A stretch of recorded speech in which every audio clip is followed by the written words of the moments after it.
Hello and welcome to Stage 2 of the LMP Tour Race Day event for the 2009 LMP1 cars. I'm driving the Aston Martin. For the prior event, I drove the Audi. And we are again at Circuit de Catalunya.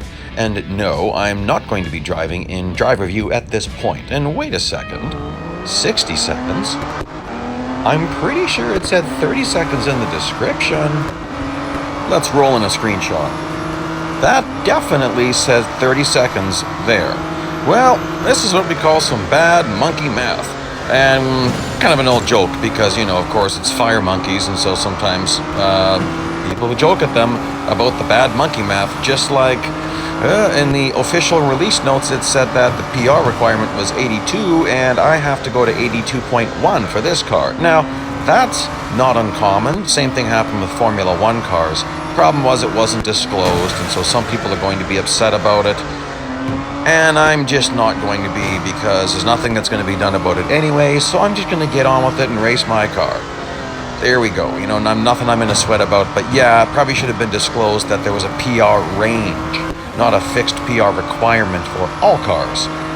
Yeah, maybe I shouldn't have brought that up in Stage 2, but I'm bringing it up because I already told you guys the upgrades or tuning required.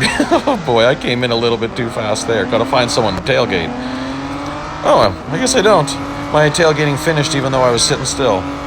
Oh, I see. It wasn't actually tailgating, it was just staying behind someone. Anyways, because I already told you guys the tuning requirements in Stage 1, I thought I'd just clarify that in Stage 2, but Stage 5 video, I'm sure tons of people will be complaining, and nothing I can do about it, guys, so we just gotta... It's monkey math, it is what it is. Alright. It didn't quite work. I sometimes like to do these weird little 360-degree spins across the start-finish line. I don't know why. It's actually kind of tricky because you got to spin the car backwards, then start driving backwards for a bit, spin it some more, and then let it take control. Well, they take control without you really wanting them to when you get across the start-finish line. So anyways, you got to get all the manipulation correct for that to work out. Alright, remember, bots driving in formation will be strict left, right until the start-finish line. So this guy will be left, next guy will definitely be to the far right of the track, no matter what. Oh, well that won't matter because I'm driving like a horrible thing. And then start-finish line, he'll move more to the middle as he approaches it. On big outlaps, that becomes very important, especially if you ever have an event where you have to drive in a lap backwards. That's where it can really be beneficial if you know that it's just left, right. Well, it's easy to dodge the oncoming traffic. Some people hate those stages. Oh, I love them. I love it when they do silly stuff like that. What I'm talking about is complete a lap in reverse before anyone else completes a lap going forwards. And certainly not real racing because the consequences are sheer death. But, oh well, kind of fun. Kind of like an old gauntlet phase, and if you guys don't know about the gauntlet events, some of you are probably better for it. I loved them. They were ridiculously hard. Got cancelled because it was the most hated event in Real Racing 3 history, I believe. But they bring back elements of it. Events like this, LMP Tour Race Day Track Day events, so I should say not LMP Tour, but Race Day Track Day events are supposed to be really easy. Like, you can complete them using heavier assists. For the most part, that's true. Once in a while, there's been a harder one, but even then, I've never found them that hard. They're just, events that have no recommended PR, those are the ones that are designed to be hard. Okay, let's give this 360 thing another try. I was too close to the start-finish line, so I just drove it through. I'll give it a try again yet. So far, pretty easy races, really nothing to sweat, don't damage the car.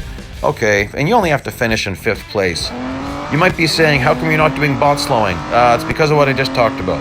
These are ridiculously easy events, so I want them to be as hard as possible, so I'm going to try to finish as high as a place as I can, and I want to see the bots get hard.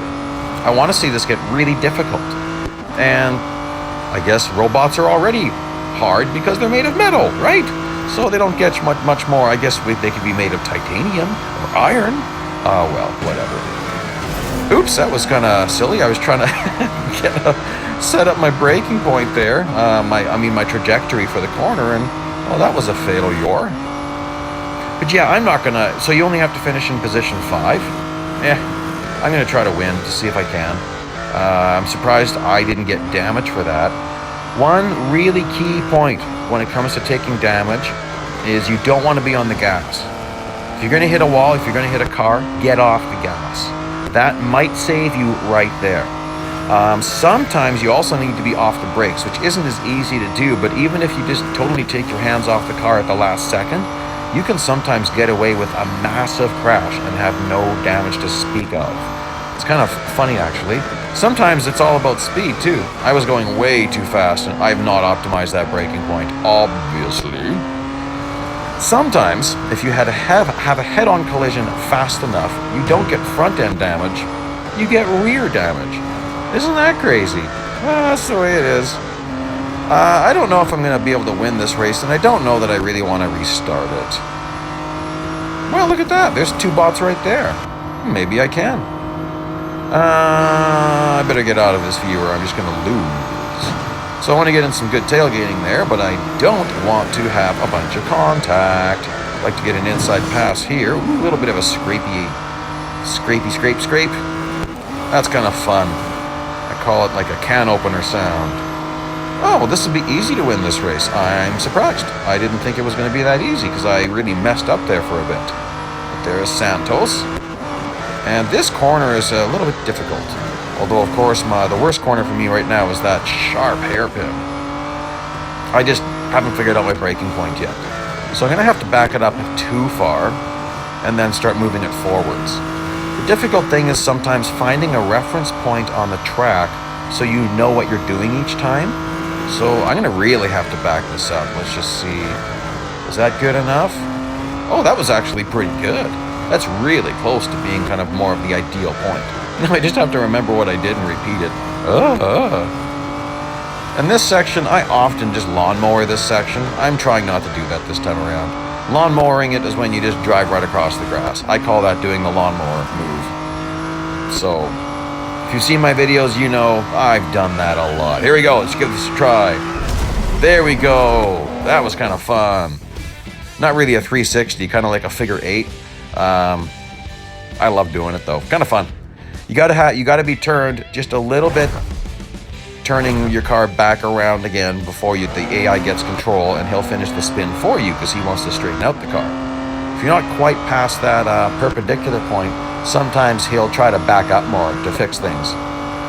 Sometimes I try to drive while looking behind me. That can actually be a little bit challenging. And what do we got here? They shouldn't be in formation. Oops. Sorry. I didn't mean to do that. I bet you I got a big old crack in my windshield because I hit him when I had my fingers on the controls. Oh yeah, lots of cracks. Crackety crack. Well then, I'm just going to damage it more. It's going to be bump to pass. How about that? We'll make this like a demolition derby. It's bump to pass. Do not pass without making contact. There, that can be fun. Sounds crazy, right? But why not? Bump to pass. Bump draft. Oh, totally wreck him. Okay, let's stay in driver mode. See how horrible I can be in driver mode because, oh gosh, am I ever horrible. Very little visibility out of these cars too, my goodness. Huge respect for the guys who actually drive these cars. Like, you need a lot of practice because we're not used to this in real life. Like, you almost see nothing at all. Nothing out of the sides. Very little out of the front. Oh my goodness. I'm like a total beginner. Oh, it's quite embarrassing, but I'm having fun, so I'm not going to be embarrassed. So let's see if I try to do that maneuver across the start-finish line. I'm not going to be able to see where my car is. Oh my goodness. See there, it didn't work. Anyway, that is going to take us to the end of stage 2. Hope you're having fun with it. Please like, please subscribe. I'll get out the other stages as soon as I can. There's the earnings for you. Hope you're having fun in this event. Bye-bye.